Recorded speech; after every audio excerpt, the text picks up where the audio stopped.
Back for such a short coffee break. I hope you're enjoying. It's a really big pleasure for me to introduce our next panel discussion. This panel discussion will be on design that bridges relief, recovery, and resilience.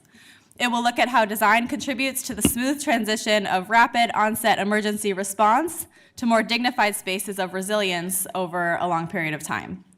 The discussion is moderated by Håvard Breivik. He is the Secretariat coordinator of the Global Alliance for Urban Crises and is based here in New York. The speakers include, starting at the far end, Anna Konochik. She's the Director of Housing and Human Settlements at Habitat for Humanity International, based in Asia and the Pacific. Next to her is Joseph Ashmore. He is a shelter and settlements expert with the IOM. And then to his right is Marianne Potvin, who's the Eugene P. Beard Fellow at the Edmond J. Safra Center for Ethics at Harvard University. She's also an instructor and a Ph.D. candidate at the Harvard University Graduate School of Design. And then next to her, you'll see Shauna Carey, who is the Managing Director and Director of Communications at IDEO.org. So with no further ado, I'll have Anna start. I can say it. Angela? Sorry? I'm just going to say a few words. Oh, sure. You can just hold on one second. Sure. Sorry. Go ahead. Hello? Is this on? Yeah. I'm going to let Anna start in just 1 second. No worries. And thank you, Angela, for introducing all of us, so I don't have to spend time on that. I just wanted to mention that I'm very happy to be here. Thank you for organizing this, Angela, Alberto, and thank you for inviting us. I'm from the Global Alliance for Urban Crises, and it's a multi-constituency community of practice. We're aiming to bring together the UN, NGOs, academic partners, built environment professionals, local governments and communities, and this is exactly what we're doing here today. So we're very happy to be here. Why does an architect work in the UN system is a question I get a lot. It's quite obvious to me, and I think it's quite obvious to this audience in particular, but I think it's good to expand the notion of what architects, designers, and planners do, or perhaps could or should do in the context of urbanization and forced migration. And the role of the architect in crisis response has traditionally been associated with shelter design. And the role of the site planner has been to build camps. And we have discussed this already in the previous panel, so I'm not going to go too much into that.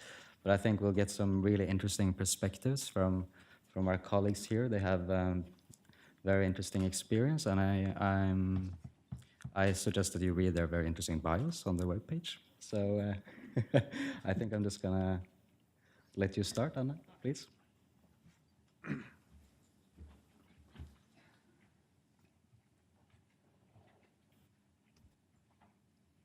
Good morning. Everybody can hear me okay? So solving complex professional challenges often requires you to step outside of your comfort zone and to do things that are not directly in your job description. During my 8 years in Haiti, I'm just kind of finishing up my time there, I had many of these moments.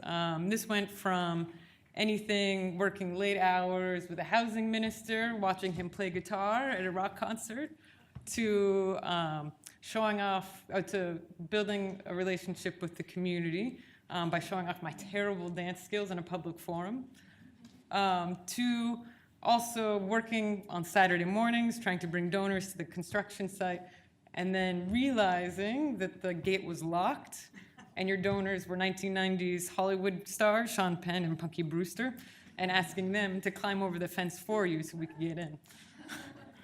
So while amusing, these are just a couple examples of how we connect with important stakeholders in our projects. So my presentation today will focus on a case study, which is Kanaan. And it's a case study of how humanitarians' actions impact self-recovery of disaster-affected people. And I would argue that it's in order for us to responsibly and effectively promotes resilient and equitable self-recovery, we as practitioners must acknowledge our impacts on people's our impacts of our actions beyond just the project's lifetime and scope, and learn to navigate ambiguous contexts with this diverse coalition of stakeholders. And given that we have an audience of designers and architects, I wanted to also highlight the way that my background in architecture has been helpful, I think, in these experiences. And that's been and this is more than just reviewing and looking at the designs of our public spaces and schools and that sort of thing that you'll also see just briefly mentioned here, but it's more that role of convening a coalition, convening diverse stakeholders. And as an architect, this means you always keep in mind the client's need and their vision. And here our client is a disaster-affected population. We bring together people with different priorities and who like to fight with each other, the engineers, the architects, the city officials, and maybe the eventual users of the space. And you find that consensus and you make something actionable. So with that, I'd like to introduce you to Kanaan, which is now the third largest city in Haiti. What's interesting about Kanaan is that it's only started existing in 2010 after the earthquake. Previously in this space, there was nothing. It was just kind of green, not even green fields. It was kind of a dusty field. But even just 3 years after the earthquake, 2013, the community themselves had invested over $100 million of their own funds. These are poor, disaster-affected Haitians. And this was without the help of the government, and this was without the help of the international humanitarian community. So I want to give you, the slides are a little bit off. Apologies for the formatting. But here is a photo in 2010, an aerial image. You can see it was just kind of a blank space. And this is the first action within this space. And this is called, Kanaan was always called Kanaan, actually. Even before the earthquake, it was a place to go and pray. But you see in 2010, was the start of a resettlement camp. And this was because the international community and the government had noticed that there was the impending hurricane season that was coming up and people living in very dire conditions in the camps, and there was a need to relocate them to somewhere safer. The government decided this would be the safer place, 20 kilometers north of Port-au-Prince, not next to any schools, not next to any churches, jobs, anything, no public services. And so this camp was set up, and they moved about 5,000 people to this area. What's interesting is that also prompted a mass influx of what is now estimated to be about 300,000 people living in Kanaan. So it's now the third largest city. So you see kind of, this is just from 2013, the image above, and it continues every day to get more and more dense.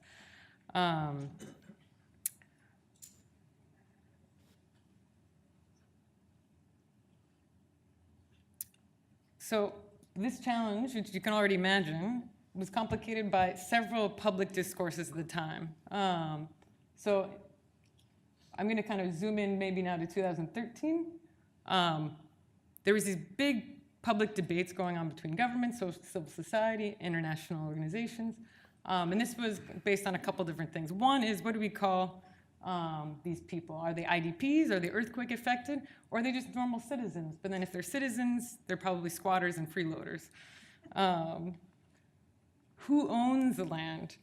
The government, in order to create that resettlement site, declared over 30 square kilometers eminent domain, but they never ended up compensating whoever was the landlord. So it was in this gray space of legality. So who owns the land? Was it the former landowner? Is it the government? Or is it the people who are occupying the space? And when we're designing, are we designing for the short term or are we designing for the long term? Here's a photo from 2016 of that first original camp. So these were designed to be only for 5 years. As you can see, after that 5-year mark, nothing changed. These people are still there.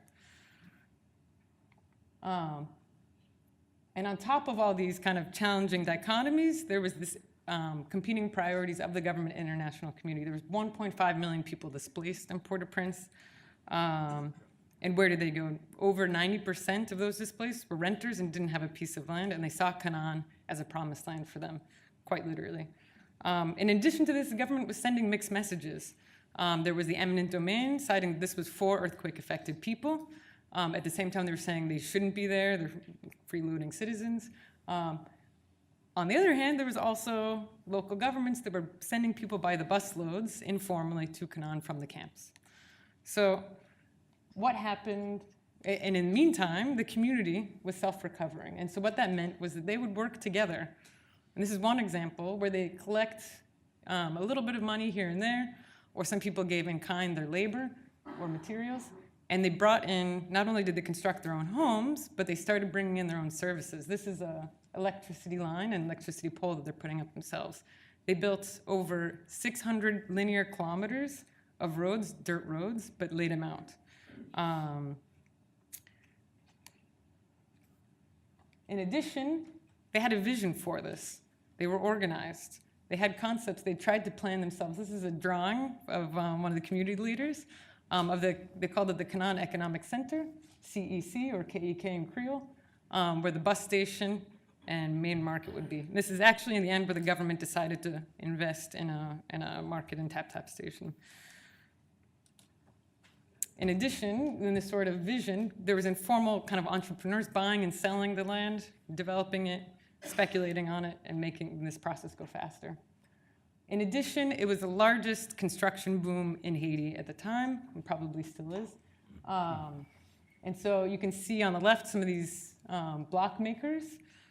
This was heavily financed by the diaspora, but also through some of the funds that were getting injected into the earthquake population, also through rental subsidies, where some of that money was then able to be invested later on in their second property or potentially for their first property in Kanaan. But what you can see is that because this wasn't a process that was accompanied and kind of helped to be more resilient, you see that the quality of construction is terrible. And to me, this is just a physical indication of that same sort of underlying vulnerability that was being recreated by self-recovery. So what happened while all this was going on, that the community was coming together, organizing? What was the international community doing? Really kind of a collective paralysis. There was still work in Camp Karai, but that was a teeny speck compared to the population living there. Donors' risk matrices went on red high alert when you talked about Kanaan because it was seen as something that was illegal. Could we support that? And so there was really the challenge of how do we eventually try and, there is a kind of a moral obligation, at least from my perspective, of trying to work there, that this is a population to serve. And so how did that really happen? And it wasn't through this kind of dichotomous thinking of right or wrong, this black and white. It was forced by the government in the end, they don't have a choice but to find that path, that middle ground in between. And so eventually they were able to work with some international community individuals as well to change the minds of the donors to work into Kanaan. And so part of that was thinking, kind of abandoning, I wouldn't say abandoning ideals. You need to have those ideas, but abandoning the language associated with that to find a common ground and working as a coalition to find what is that common ground where we can work together. So this happened through a diverse set of coalition. You can see here we have local government, we have federal government, national level government, you have the local community, and you have also the international community represented there as well. You might be able to find me. But as part of this kind of navigation process, there's a couple middle ground ways that we worked. So instead of calling it legalization, which is maybe what some human rights organizations would have liked us to be able to do, it was called regularization, which allowed the government to work there and create the steps towards that direction without causing some of the blockages and paralysis if we insist upon that right at the very beginning. And this allowed for us to convince relatively large donors like the US government, who are very risk averse, to work here. And this was despite the fact that they did receive love letters, as I call them, which were kind of these legal notices of maybe getting sued by somebody who thought he was a former landowner there, and also indirect death threats. This is not an easy place to work on that sort of issue. But as a coalition, we were able to move forward. And so just to give a few examples of the way that we were able to move forward once that coalition was created, The first interventions that we collectively worked on together was only a fraction of the budget of what was actually invested in Camp Karai initially. So it's maybe about a third or quarter in terms of budget, which is unfortunate, but it shows you that those first those first investments we make have a huge impact down the line. So one of the first things we really tried to focus on was governance, and that's linking these informal governance structures to the local government and making them act as like a proto-municipal government, so that when Kanaan gets formalized, it's meant to become a new municipality. It's under discussion by the Ministry of Interior, that these informal structures can become formal government structures. In addition, we tried to link Kanaan to the metropolitan network of infrastructure, taking their road network, creating a hierarchy of it, working at all different levels, national, local, working with academics and practitioners in the community to prioritize which roads. And the ones that got prioritized were the ones linking to the national roads nearby, bringing Kanaan into the fold of the city. Also just bringing in other services, so linking electricity, also disaster risk reduction, health networks. But finally, what's maybe interesting for us here today is the land use. So protecting certain spaces, knowing that these are very valuable spaces. While the community had laid these public spaces out, they were quickly getting eaten up every day by the continuing pressures for more spaces for people to live. So by investing relatively small amounts, we were able to save over 20 public spaces for the community that we know now will be there permanently, including this park. In addition, we were able to map out with the community through a community mapping exercise the entire city of Kanaan, every one of those 600 roads, 600 kilometers of roads, every single parcel, and link that into, so now it has a visible form. It's something the government can't pretend doesn't exist. And also, we worked with the local government to map every parcel of land and link that to the national tax system. So that has the benefit from the government's perspective that these are now tax-paying citizens to fund future investments for infrastructure. But from the community perspective, they have that first step towards legal land right. Neither of which are kind of said explicitly, but you know that that's kind of what we're trying to work behind. So I'll end with that. I hope I've shared some of my passion and admiration for these people living here in Kanaan. But I want to highlight that Kanaan is not a special case, and I think we're dealing with some of these complex issues and debates of dichotomies and definitions, like refugee versus migrant. How do we learn to work together, develop that, make sure that we have an equal footing in these discussions, and then have that coalition to move forward. And I really think that resolving our many complex humanitarian crises will require us to think both like architects, bringing together these stakeholders, while also navigating this kind of ambiguous territory. So, thank you.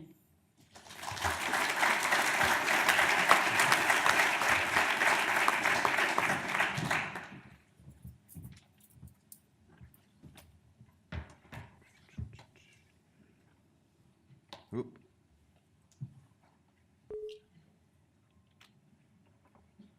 Definitely not.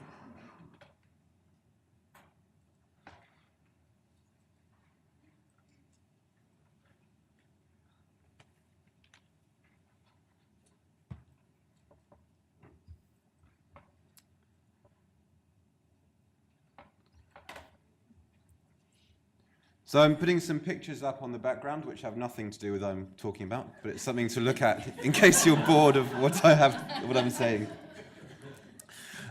So I work for the International Organization for Migration, leading shelter and settlements team.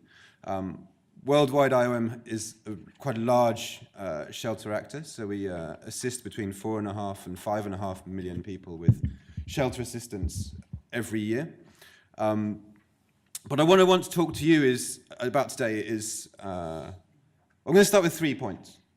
First of all, we do not want your widgets. We don't want your beautiful, however beautiful they are. What we are interested in is your design skills and design thinking. I think that's useful, how to think through problems. The second point that I wanted to talk about was that the most vulnerable people on Earth are not a laboratory. They're not a place to try out your cool new project, your cool new idea. because they cannot, it's not a luxury they can afford. And then the third one is that innovation is very important, but in a world of need, poverty, and very restricted resources to provide assistance, projects cannot afford to fail.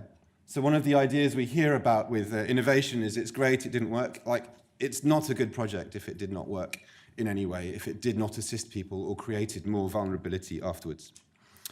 So let's put ourselves in a position of a crisis-affected person. So you're all called Marianne.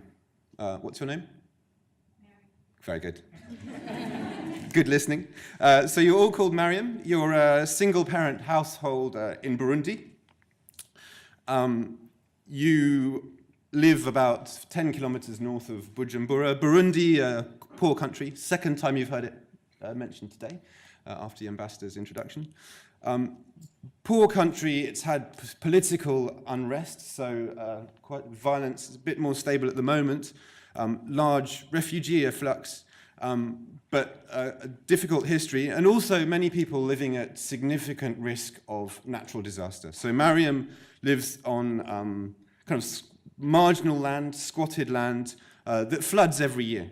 So she's a subsistence farmer, she lives with her children, knows some of her neighbors. This year the floods were worse than ever and actually destroyed her house. But she also lost her stock of seeds. So farming and her livelihoods are going to be even more difficult, which puts her at risk of negative coping strategies. A neighbor came to her daughter and offered arrangements. So there's a whole bunch of issues relating to poverty and exacerbated by the natural disaster, which have put her at more risk. But it's a long-term issue as well, because if she simply fixes her house, it could easily wash away and be broken and end up an increasing cycle of poverty. You're not called Mariam anymore, you've understood. You're now called, let's call you Alberto. You're all called Alberto. What's your name? Alberto. So you're working for a humanitarian agency. You're in a situation where there's very little money.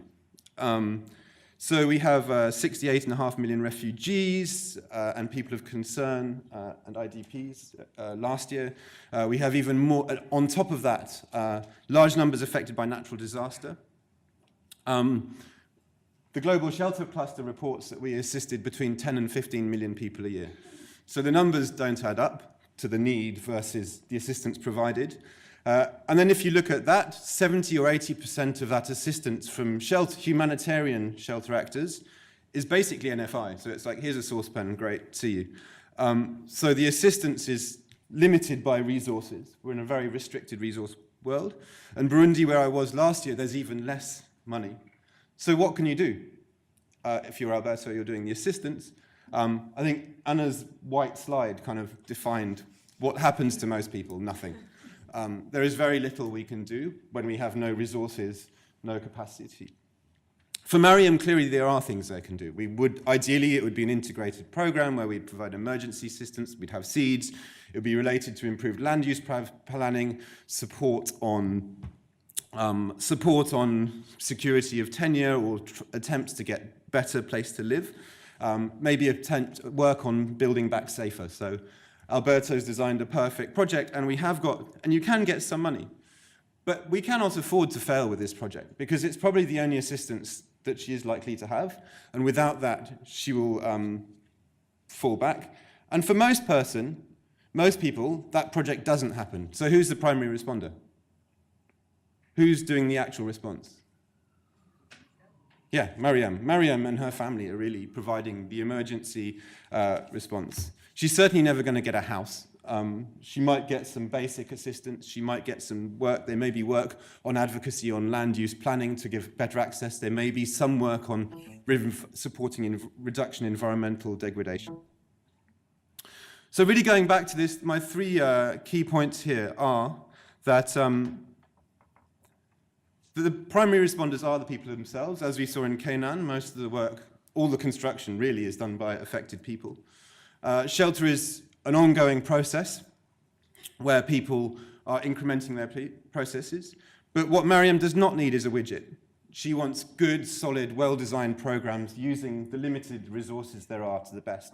And that requires quite a bit of design thinking on how do we do that program, how do we assess the needs, how do we implement those programs.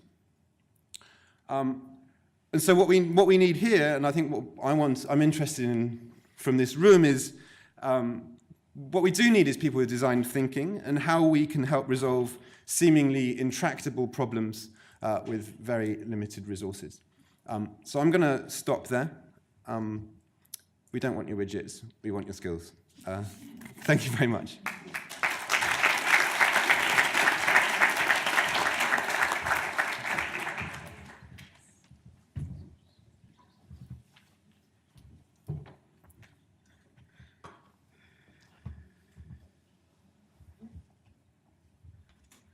Okay. Oh, sorry, I'll never get out of that.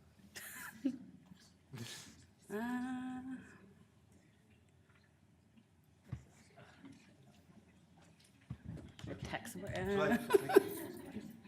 Do you know how to get out of this? I don't know, actually. Let's pause it. Oh, we've got an expert. No? There we are. Great.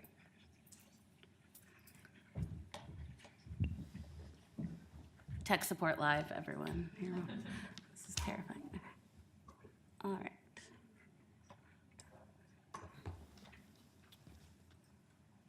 I think we did it. All right. So hi, my name is Shauna Carey. I am here on behalf of IDEO.org. We are a design organization focused on social impact that spun out of the global design firm IDEO 8 years ago. We are a mix of researchers, anthropologists, industrial designers, communication designers, architects, storytellers, a real range of disciplines that come together to create services and experiences, in some cases businesses, that hopefully improve the lives of people living in really challenging conditions. We partner with a range of organizations, like a lot of the ones that a lot of you probably work for, to do that, and we really are sort of designers and skill sets in service of those goals. Over the past 8 years, we've worked in a number of contexts with refugees and asylum seekers, from refugee camps and settlements in places like Uganda and Jordan, to cities like Manila with the disaster-affected populations there, to right here in the US, in New York City, in my backyard. And our goal is really the same wherever we are. I'm sorry, I'm too far away. It's to listen to the voices of people who are living in whatever conditions they're living in, to hear their vision for the future, and then to use our skills as designers to try to bring those visions to life through new services and new experiences. So this is what I was asked to come talk to you about today. How might we design resilient communities? And it felt like a really big question. So I thought we might start with a definition to get on the same page. There are probably as many ways to define resilience and arguments about it as people in this room today. So I thought I'd start with one that resonates with me so you can know what I'm thinking as I share some of this work with you. So the capacity to adapt and thrive in uncertain conditions is a pretty lofty goal. This really resonates with me both because it highlights the magic of the human spirit, this sort of innate ability we all have to adapt and thrive in really tough conditions, but also what makes all of your jobs really, really hard, the uncertain conditions that humanitarian situations force upon us. To be, in the interest of full disclosure, I have more questions than answers as a humanitarian and a designer about how to get here. I'm hoping that's what everyone else is here for, that you'll tell me some great answers. But I thought I could share a little bit of some opportunities that we've seen in our design work to start to inch towards that goal a little bit in partnership with organizations around the world. So the first is thinking about how we evolve some of our humanitarian services to be more responsive to people and their needs on an ongoing basis. This is really about creating intelligent systems of people, systems of organizations, and certainly networks of technology that really take what people want and need and act on it. We've worked a number of times with an organization called the American Refugee Committee over the past 8 years, and they came to us with a pretty bold provocation a couple years ago. They said, we see the refugees we serve as customers, not beneficiaries of our services. And if we're gonna stand by that, that means we have to be able to listen to them and use their feedback to design services in an ongoing way. So that's a pretty big ask, right? It seems really simple, but taking feedback from 3 million people every day to improve your services is no small task. So we worked with them and their service staff on the ground, people like Alberto, and the refugees from Burundi and Rwanda living in some of the camps they work in, and designed this. Who's been to an airport recently that had something that looked like this in it? Anybody? We have a lot of travelers in the room. So this is Kuja Kuja. Any Swahili speakers? No? Kuja Kuja means come, come. It's a customer service platform that ARC uses to get feedback every day from the refugees they serve and make decisions based on it. It's a technology system, but it's powered by people. So refugees themselves who are employed by ARC in their camps go out and collect this data every day and provide a smiling and warm face for people to give that feedback to. You can imagine some of the places that ARC works, people aren't used to being asked what their opinion is of the services they're receiving. So making sure that that question comes with a friendly face and someone that can be counted on and someone familiar is really, really important to making sure that feedback is good. Kuja Kuja asks 2 questions every day. Are you satisfied with the service you received here? That service could be water, protection, healthcare. And question 2 is, what's one idea you have to make it better? That's it. If we're gonna go big, we have to think a little bit small in what we're trying to capture. And that data every day is uploaded to this live dashboard. You could all see it if you wanted to. That gives field delivery staff on the ground in their camps, people at ARC headquarters in Minneapolis and in their country offices around the world, and policy and decision makers the ability to allocate resources, make changes on the ground, ask different questions from this data as it aggregates over time. It's launched in 4 countries now, and every day it looks something like this. Kuja Kuja staff go out, they collect feedback from the customers, and then they come back to the office and talk about what can we do today or tomorrow to make something better. And then the staff in the country offices and headquarters uses that data aggregated over time to make decisions about resourcing policies and new programming.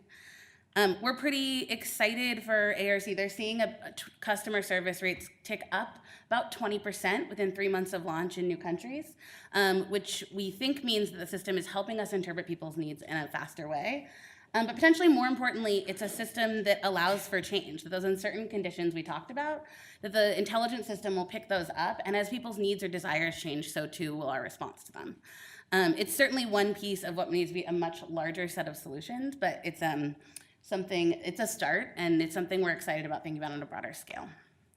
The second opportunity is equipping people with the skills to rebuild their own lives wherever they are.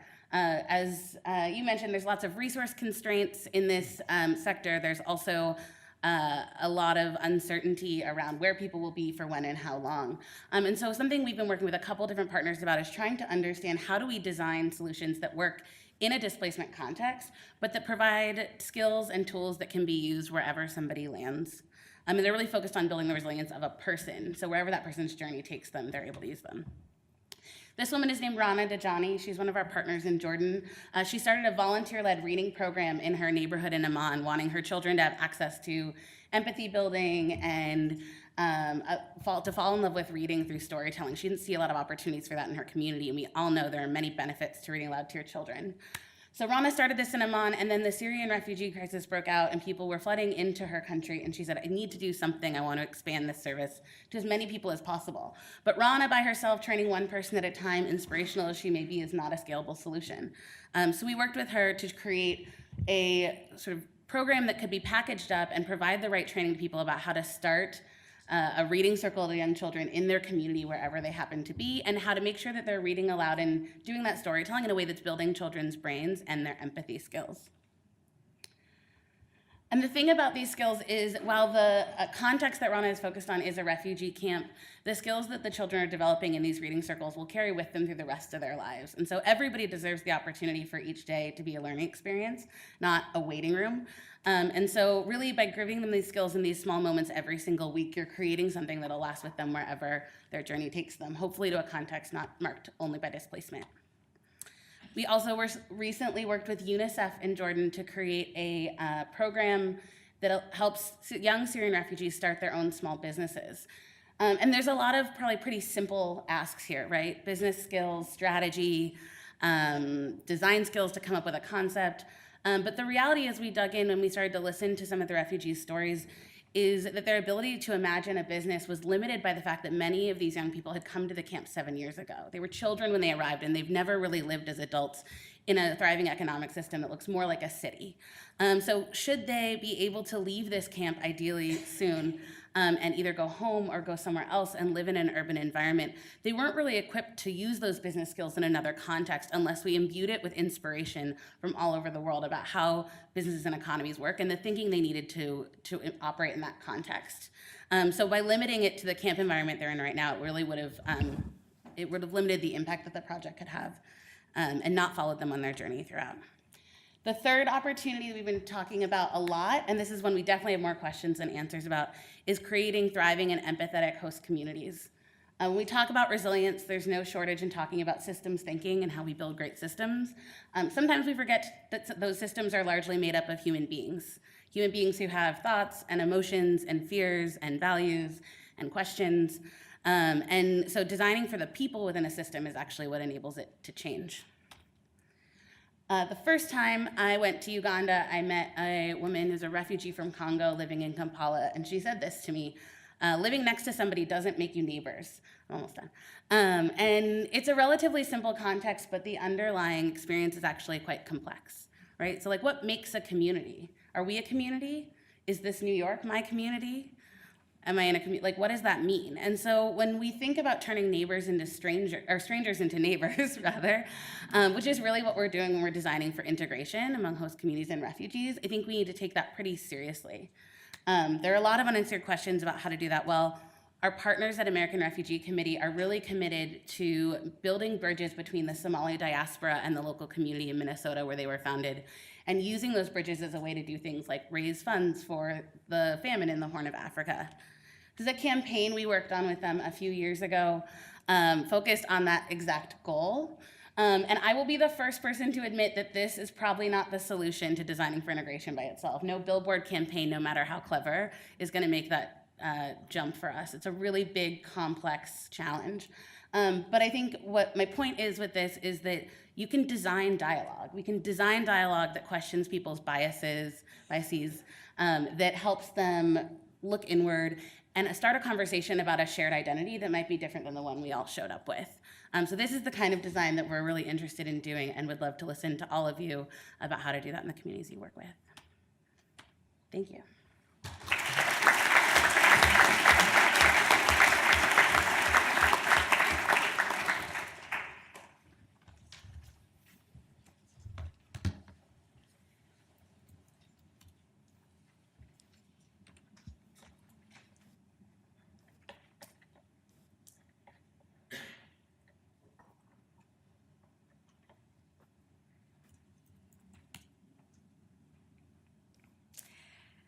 Good morning, everyone. My name is Marianne Potvin. I'm still called Marianne. Thank you very much for the kind invitation. The topic of design and humanitarian action is a fascinating topic for me. Oh, sorry. Thank you. I've been thinking about this topic for almost 20 years, first as an architect, then as a humanitarian worker. I was based in the field in Eastern Chad, in Afghanistan and in Iraq for a few years. And now I think about this topic as an aspiring scholar of urban planning and ethics. I spent the last year at Harvard University's Safra Center for Ethics. So if you think it's hard for architects to speak to humanitarians, try being a designer in a room full of analytical philosophers. It wasn't super easy. So anyway, I'm very grateful to be here, and in my short remarks today, I'd like to share a little bit of my work on the question, but also reflect on those common themes that were kind of given to us by our great organizers. So I'll talk a little bit about the question of temporality, maybe slightly differently than just the temporary versus permanence dichotomy. And I also want to say a few things about the integration of the design process within humanitarian frameworks. So in my PhD research, I try to understand how international humanitarian organizations are adapting to an increasingly urbanized world. So I studied this transformation from the perspective of the humanitarian bureaucracies. I'm looking at the different approaches that aid actors have used historically to engage with physical planning and with the built environment more generally. And in order to document these approaches, what I do is I track spatial instruments and spatial practices as my main unit of analysis. And by spatial instrument, I mean the various working tools, the bureaucratic models, the plans, the technical norms, the official guidebooks, okay, the field mission reports, the standard operating procedures, the manual, the different policies. All these tools that have been created by international humanitarian organizations that have something to do with the design of space and place and with the planning of human communities by aid actors. I'm looking, just as a little disclaimer, mostly at the larger, longer-standing international aid organization like the UNHCR or the ICRC, for whom I worked in the past, but I'm also interested increasingly in the present moments and in the new entrants that we see today who are piloting new uses of geospatial technology. So I think about geospatial as also another of these tools. You're all familiar with the SPHERE standard. That's kind of like one example of what I mean by these spatial instruments as generally speaking. Sorry. So a lot of my research so far has taken place in the archives in Geneva, where I look for evidence of how these approaches have changed over the last 50 years. I try to see how they've formed, how they've circulated from one site of crisis to another, from the headquarters to the field offices. And my goal is not to look at the efficiency of these approaches, but my goal is to look at the context of their production, okay? So how they came to be what they are. So I'm really interested in drawing links between the political, the financial, the organizational constraints, basically all the non-technical or all the other constraints that influence the formulation of spatial approaches within aid organization. So why choose one over the other? And if it's all starting to be a little bit abstract, let me just give you an example, which we've discussed a lot this morning, that we're all very familiar with. One approach is the camp approach. So we've covered this morning. Every conversation about humanitarian architecture or humanitarian space is very, very often framed around the camp, the unintended consequences of camp, the city-like characters of camp, the problem of refugee warehousing, the quest for the holy grail of building the perfect refugee camp, and as we've discussed, kind of like the looking always for this perfect technical solution for a shelter or for a layout. So I like to call this the camp fetish, and I think we've established that this is quite true still today. So of course, we are recognizing that camps are highly problematic, and yet the new policies are still being framed as alternative to camps, implying in some way that camps have always been the model and the rule for humanitarian space. But is that really true? I was really interested to find out how accurate this notion was. Had it always been the case? And I was kind of suspicious that there was a more complex history of spatial planning to be uncovered in the archives of these big humanitarian bureaucracies.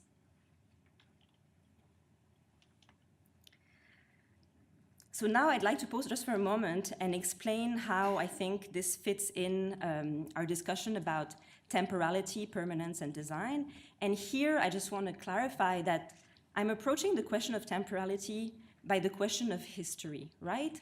So I'm not so much interested in the camp as a temporary versus permanent product, but as a temporary concept for thinking about spatial planning, physical planning, design, and architecture within aid organizations.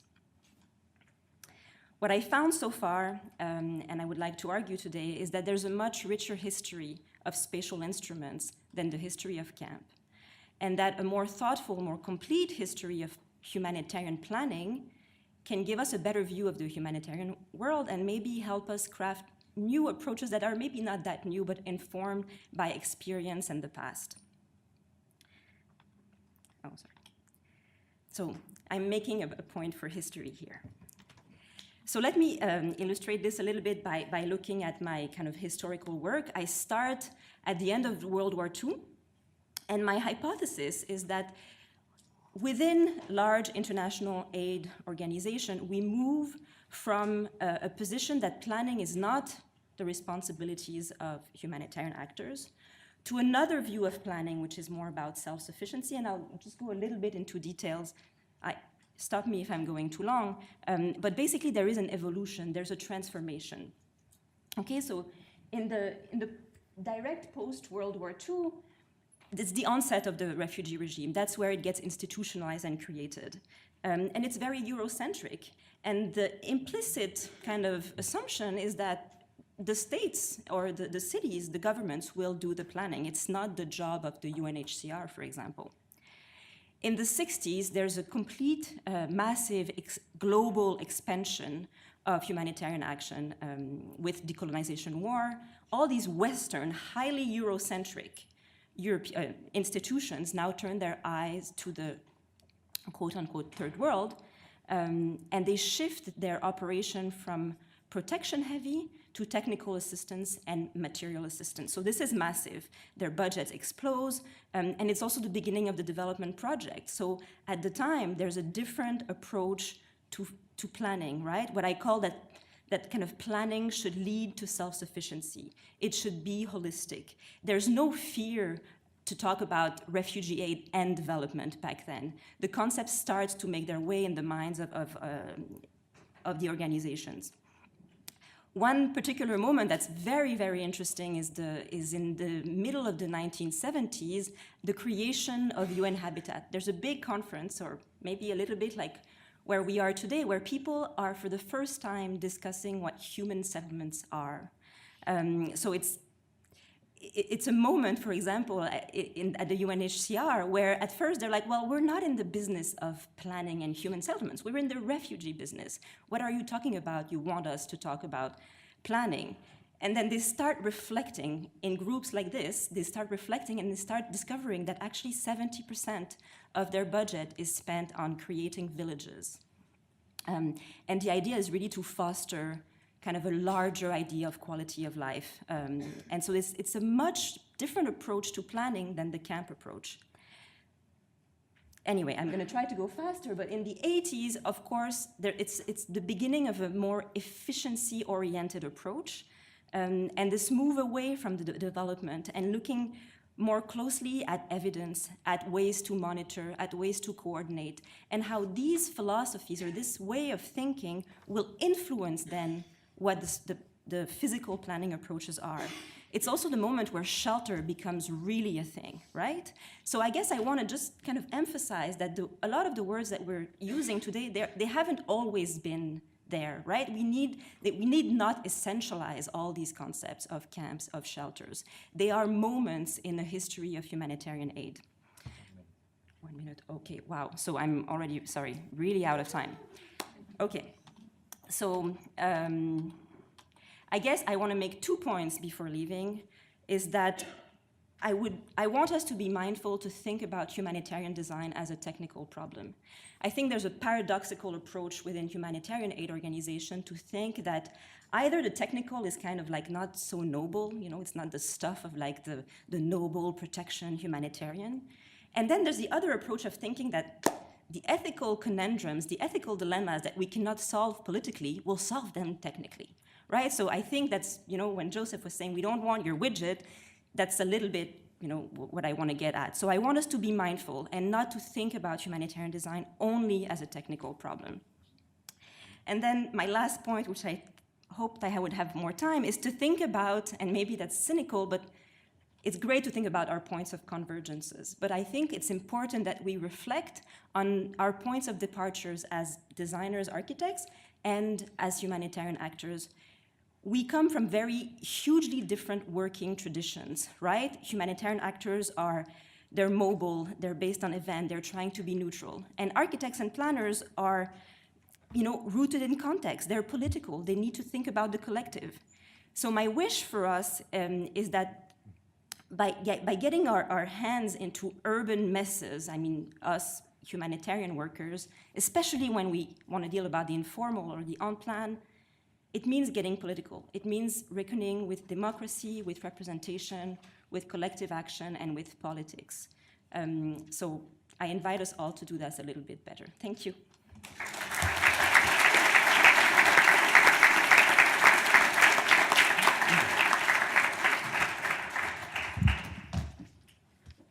Thank you so much, all of you. It's been very interesting to listen to you. I had a few questions planned to kick off the conversation, but this audience seems to be quite eager to ask questions and very active, so I think I'm just going to open it up to the floor. So please, go ahead. Please say your name and affiliation, please. Sorry? Maximum 3 questions. All right. Please. Thank you. I'm Jennifer Pro. I'm also from IOM. Thank you, everyone on the panel. I think these were great presentations. Miriam, I really appreciated you coming at it from both a humanitarian and a design perspective. Though I am totally in agreement, I think everyone agrees, camps are not the answer. But camps right now are the reality. We're still talking about 65 million people displaced, 2/3 of which are internally displaced. And most of these are in fragile environments. So recognizing that we're not going to get away from encampment overnight or tomorrow, I do think there's a role, and I feel like the panel this morning as well right now, we need to recognize that there is a role and that design has a huge place in that. So I was hoping you guys could reflect on that and give some feedback. Thanks. Yeah, please. Okay, I completely agree with you, and I think it's kind of a difficult position to be in, and you're right that it is the reality. Oh, sorry. I think, and just learning from history and what was done maybe in the 60s and the 70s, we're also kind of like a little bit closed off villages, but the idea of self-sufficiency was a lot more central. And I think that maybe just by stopping to assume a certain level of dependency is maybe a way that we can slowly shift the camp approach to something that's a little bit more holistic. I think we need to regain a little bit of more complex understanding of what communities are. I mean, and I think that's been said this morning, but I think that there are ways to think about camps. At the same time, the Lebanon example that was discussed this morning about the non-encampment approach, I think we have also to push in that direction of kind of like infilling in the local, in the urban environment. So I agree with you, but I think that all of these initiatives can be kind of pushed in parallel.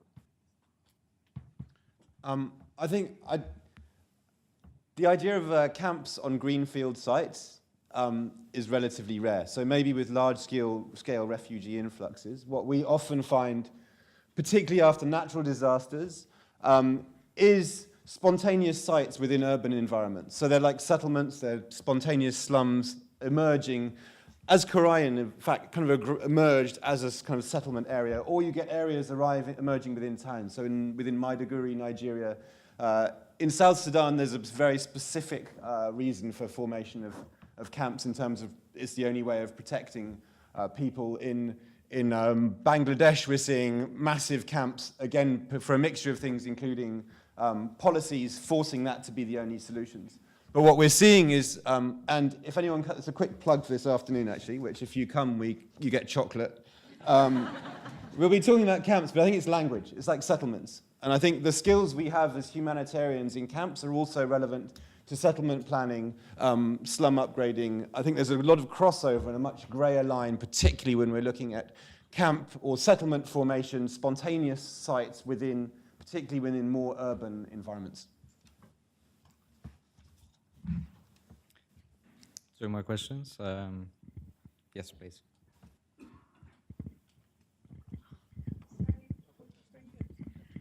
Hi, my name is Nikki. My background is in architecture, and I'm the program director for Architectural Practice Talks, APT. I have a question for Shauna. I often work with young designers and architects to solve different kind of social problems, but one kind of repetitive pattern we encounter is when young designers are dropped into a situation, there needs to be processes to prevent what we will call a hippo moment. There's a famous story about humanitarian workers going into communities in developing countries and encouraging them to do things. So why don't you plant the tomatoes this year? And they're like, and then when the tomatoes are planted during the harvesting season, the hippos came and ate all of them. So I wonder at IDEO, special.ideo.org, what kind of processes have you designed to allow some of the ambiguities during design processes and to encourage young designers to come up with relevant solutions? Sure. I mean, it's a great question. I think it connects pretty closely to the no widgets theory. But I think designers are no better or worse than anyone else. They need great context to be great at their work.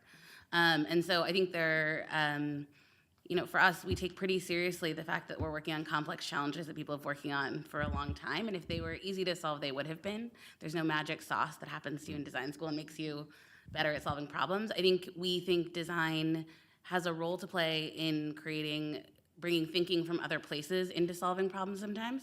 But there are kind of two, to get really tactical with you, there are two things we focus on a lot. One is we don't design anything without a partner. So our partners are deeply steeped in these challenges every day. And most importantly, we only work with partners who are deeply rooted in the communities that they're serving. And so we spend time with our partners in the field, with the communities they're working in, and start by listening. And we start every project with a whole phase dedicated to finding inspiration in and outside of the context. The second thing is that we're a design firm that's not only made up of designers. So when we're a separate organization from IDEO. We spun off about 8 years ago, and we really intentionally made up a community of people with different backgrounds, including NGOs and the humanitarian field. So we're really careful about and always working on, within our community, both a diversity of skill sets. Like I come from an NGO background, many of our designers do as well, but also a diversity of cultural contexts and language abilities and life experiences that we can add to our team to make sure that we have more voices in the room when we're asking really tough questions. So I think it's not about having a magic skill set that's going to solve the problem. It's about helping find the right mix of people to work on something together, and that includes the people who already know the most about it. Do we have time for one more? Alberto, Angelo, yeah? Philip? Hi, Philip, you in Habitat and also part of the Global Alliance for Urban Crisis. I very much like the last presentation and this link with thinking about ethics. Because for me, if a government decides to create a camp that's a massive ethical connotation, it means we exclude refugees from society. And I think taking it forward exactly to the whole design practice, I think I would just like to appeal for much further work and discussion around the ethical choices we make when we offer solutions, design solutions. And very often they're limiting. They're limiting, doesn't matter what you design, also where you design things, their access to livelihood opportunities. And I was wondering if you, in your work, are also kind of looking at the link between the ethical choices being made or ethical consequences of what's being offered with the humanitarian principles. Because the humanitarians have their principles that they hardly defend. I mean, but is there a link with some of the principles you believe are necessary for the design solutions we're offering on the ethical side?